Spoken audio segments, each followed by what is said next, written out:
This morning, CyGames held their annual Granblue Fantasy Fes that included a new look at their highly anticipated action RPG, Granblue Fantasy Relink. And in this video, we'll be looking at 11 exciting new updates they shared, starting with the first look at English voiceover. So in this brand new trailer, it's all voiced in English, and the voice actors that they've announced so far have been Robbie Draymond, Christina V, Peter Kellemis, and Brianna Knickerbocker. Now, these all are the same voice actors that were in Granblue Fantasy Verses, and so if you take a look at some of those other characters that were in Verses that will be in Relink, we can expect voice actresses and actors like Erica Lindbeck as Catalina, Kyle McCarley as Gran, and Erica Harlicker as Jita. Also, Roland sounds a lot like Sean Chiplock, aka Reen Schwarzer. Take a listen and tell me what you think.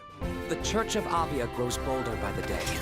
I cannot sit idly by and allow such deeds to go unpunished. They also revealed 3 new playable characters. First is Yodara, kind of a shorter character that uses dual blades. Next is Charlotta, a captain of an order of holy knights, and she has that big sword that she uses. And also everyone's favorite pink-haired katana wielder, Narmaya. I felt like it was only a matter of time before they announced Narmaya, so I'm glad that she's finally in the game. Now, currently that brings the total number of playable characters to 15 if we don't count Lyria, and I expect a few more before the final game comes out.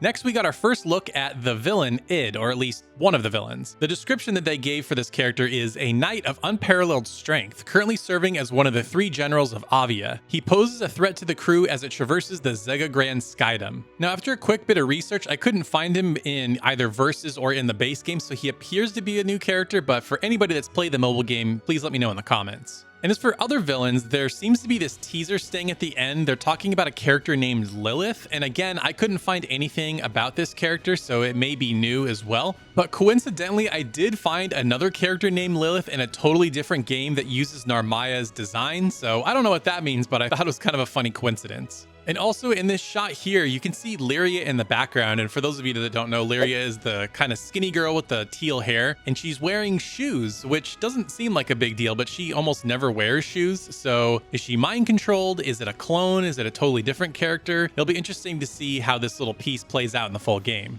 Now for some gameplay updates, this is probably things that you guys probably won't use, but interesting nonetheless to hear. So there's 2 types of assist mode. The first one is that you can do single button combos to kind of make combos easier. You can auto heal, auto run, which I'm sure I'll use. And the game will also auto perform special attacks when certain conditions are met. Now for full assist mode, I don't know if I've ever seen a game go this far with assist mode, but essentially what happens is the game almost plays itself. All you have to do is move the character around with your stick and it attacks for you. So if you really don't want to play the game, then you have full assist mode. And something else I found interesting is it looks like CyGames is finally establishing itself in the West because they're going to be self-publishing this game. Now, the reason I know that is because Granblue Fantasy Verses was published by Xseed, and they announced a new Versus game called Granblue Fantasy Versus Rising, and that will not be published by Xseed, but instead just published by CyGames. In fact, I actually emailed Xseed and they said they weren't involved at all. And one last note on this is that if you go to the CyGames official English YouTube channel, the brand new trailer today was their first video. So I think that's an indicator that they're setting up a Western branch. Also, I find it kind of funny that they're calling this the second trailer, even though it's literally the first trailer on their entire channel. And lastly, did they give a release date? Well, as of right now, it's still confirmed for 2023, but no firm date as of yet. Producer Tetsuya Fukuhara said that the end of development is in sight and that they're currently in the tuning stages. So what that says to me is that the game is content complete. They're just kind of balancing the game, trying to get everything right, trying to squash the bugs. And so if I had to venture a guess, I would say that this game is coming out fall 2023, so maybe like end of August, early September. I feel like that's a perfect amount of time to go after Final Fantasy 16 and enough time before Final Fantasy 7 Rebirth, although I still think that's coming out next year.